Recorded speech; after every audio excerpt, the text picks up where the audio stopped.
Bom, agora que a gente já deu uma entendida, né, um pouco mais clara aqui sobre as tipagens, vamos falar um pouco sobre as estruturas de decisão que a gente tem aqui no Python, né? Estruturas de decisão, quando eu falo, né, eu estou me referindo basicamente ao if e ao else. Mas aqui no Python, além do if e else, a gente tem o if. A gente vai entender isso aqui melhor, né? O que que é as estruturas de decisão? Quando eu falo aqui um if, o que eu estou fazendo é basicamente se, né? Por exemplo, se algum valor, se condição for igual a y condição, ou então se tal condição, faça tal coisa. Ficou confuso? Imagino que sim. Mas, então, só para ficar um pouco mais claro, por exemplo, eu vou criar aqui, ó, eu vou criar aqui um input, né? Eu vou criar aqui uma variável para ficar mais simples. Por exemplo, nome. Nome igual a input. Na verdade, para ficar mais simples, o que eu vou fazer? Eu vou abrir aqui novamente um outro terminal e vou abrir aqui um interpretador de comandos. Né? Quando a gente está falando de estruturas de decisão, a gente está trabalhando basicamente com os valores booleanos, né? Então, por exemplo, a gente tem alguns operadores. O que, que são esses operadores? Os operadores são igual, igual. O igual, igual, ele se refere a igual. Ele se refere ao igual. É muito importante não confundir o igual, igual com um igual.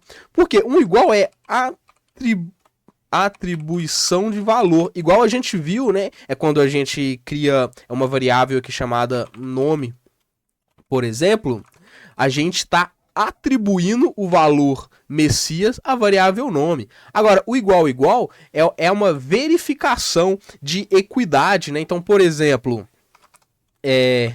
Messias igual igual Messias. Ele retorna para mim true. Por quê? Porque aqui ele está verificando, ou seja, ele está verificando a equidade. Messias é igual a Messias? True, sim, Messias é igual a Messias. E se eu mudar aqui o A do Messias é para um 4? Ele retornou falso. Por quê? Porque agora Messias já não é igual a Messias. Porque esse Messias aqui, ele tá com um 4 no lugar do A, né? Então, o que esse igual igual faz aqui é verificar se um valor é igual, é exatamente igual a outro. Ou seja, ele está verificando a equidade, né? Além desse igual igual, a gente tem o interrogação não, exclamação igual. Isso daqui é para comparar diferença. Então é quando a gente quiser saber se um valor é diferente do outro. Então, por exemplo, aqui, ó, Messias é igual a Messias, true. Se eu substituir um igual para exclamação aqui, eu tô perguntando: Messias é diferente de Messias? Falso. Messias não é diferente de Messias. Messias é igual a Messias, né?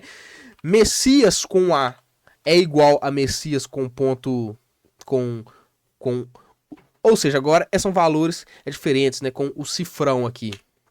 Ele retornou true.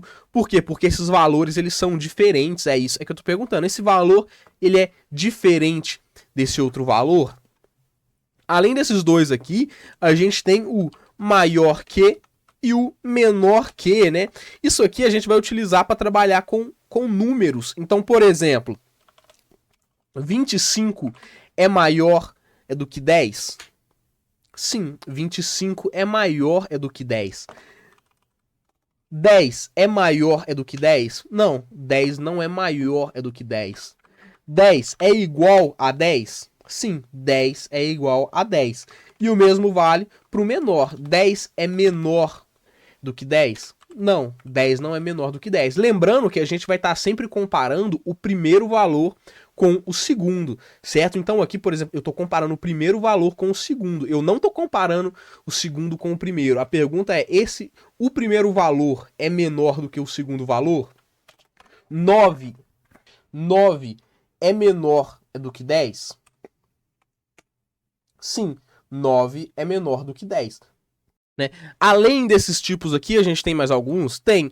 A gente tem alguns valores que combinam o maior com o igual. Então, por exemplo, esse daqui é maior que, menor que. Então, por exemplo, eu poderia ter o que, ó, é maior ou igual? Maior ou igual. Então, aqui, ó, 10 é maior ou igual a 10? Sim, 10 ele é maior ou igual. No caso, ele é igual, né? Ele não é maior. Ele é maior ou igual a 10? Sim. 9 aqui, ó. 9 é maior ou igual a 10? Falso, né? E o mesmo vale para o menor, né? Já que a gente também pode fazer menor ou igual. Então, por exemplo, 8 é menor ou igual a 10? Sim, 8 é menor ou igual a 10.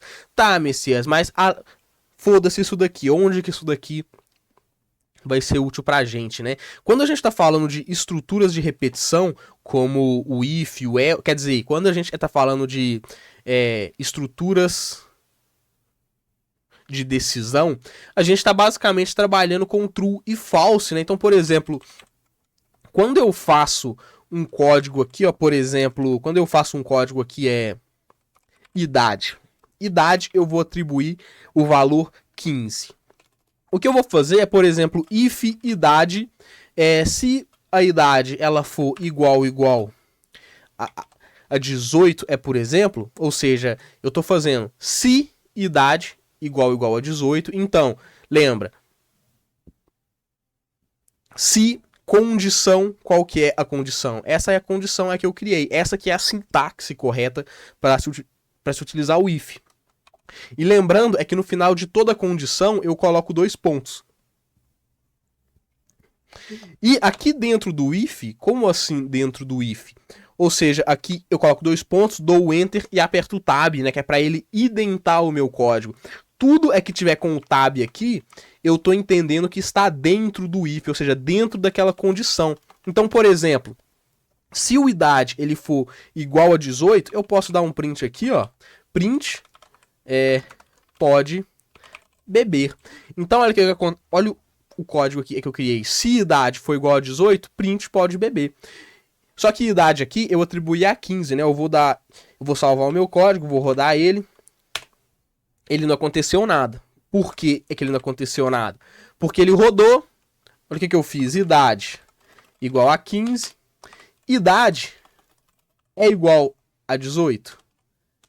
Ele retornou false. Então, quando a condição aqui ela retorna falso, ele não vai entrar aqui dentro. Ele só vai entrar aqui dentro quando a condição ela retornar true. Então, se idade for igual a 18, ó, aqui agora eu mudei o valor da variável.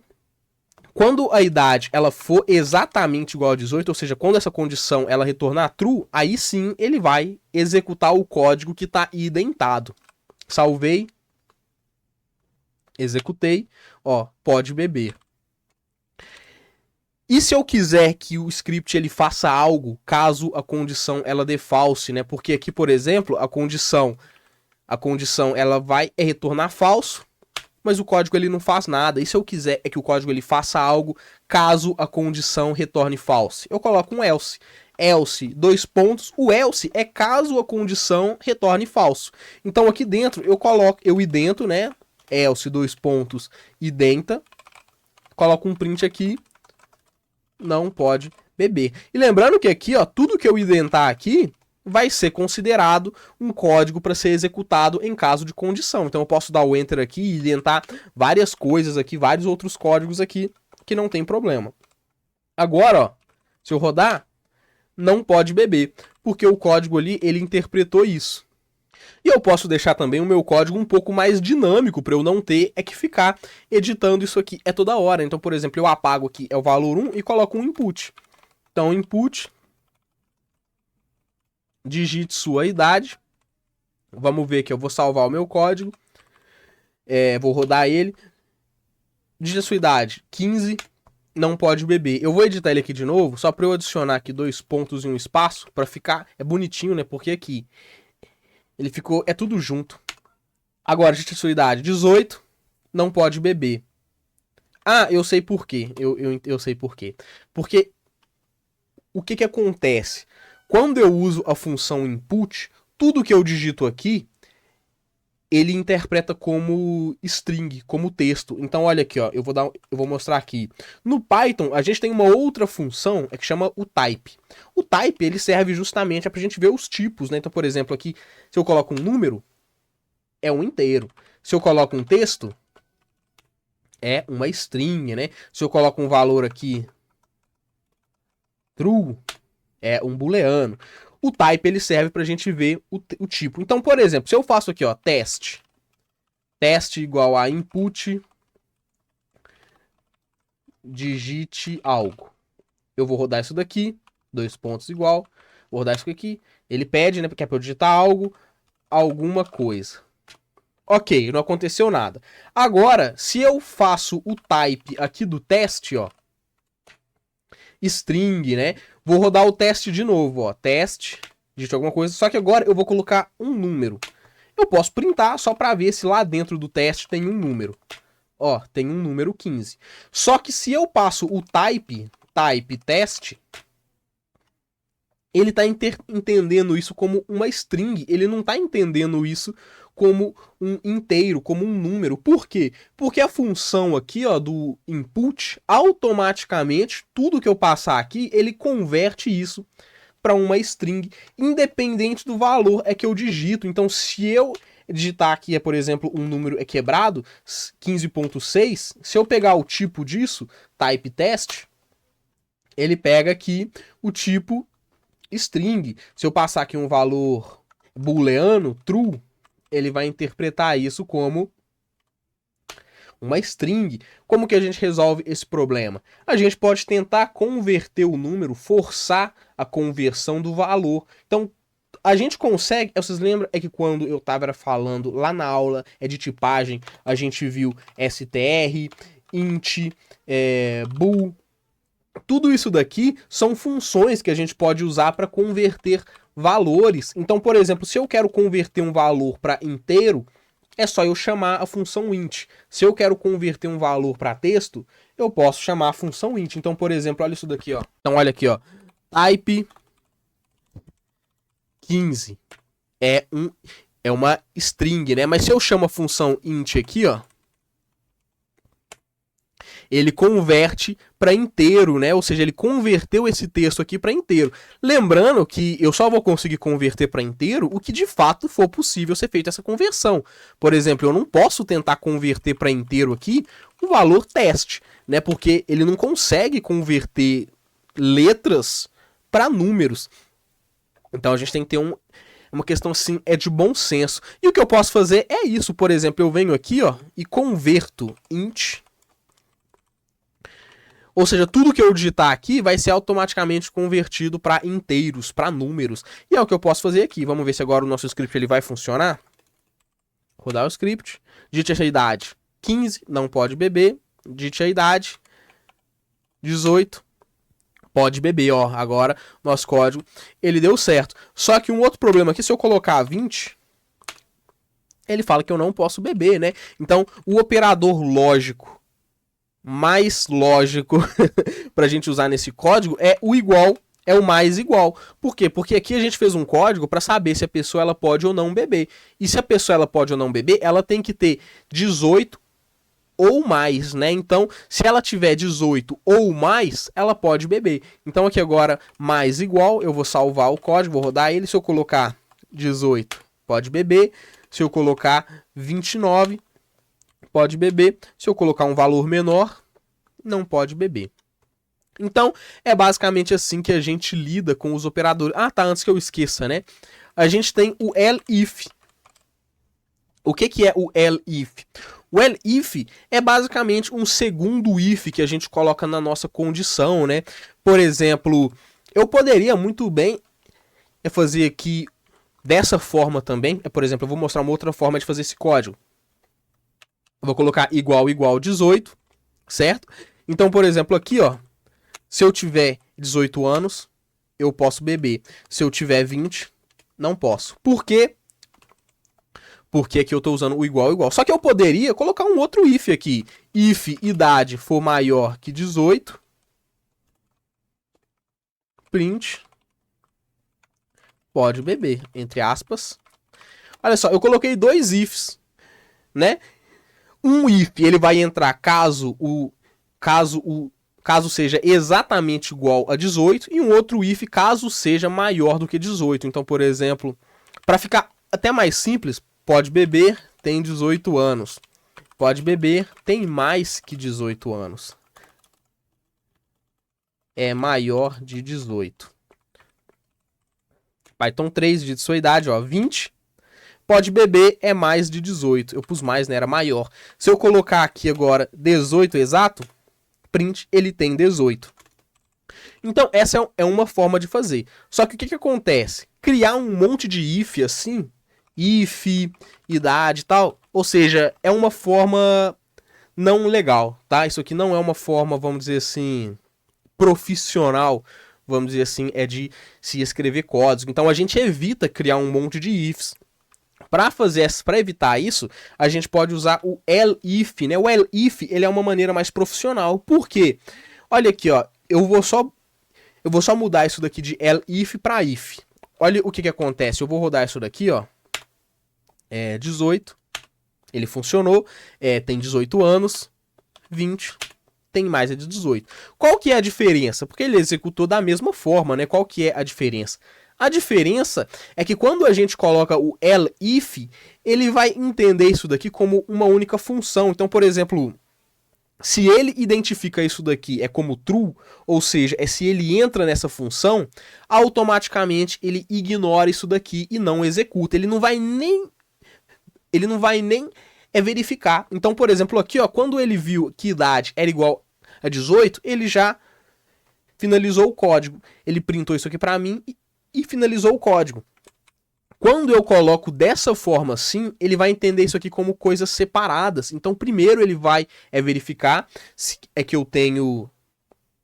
Primeiro ele vai verificar essa primeira condição, se idade é igual a 18.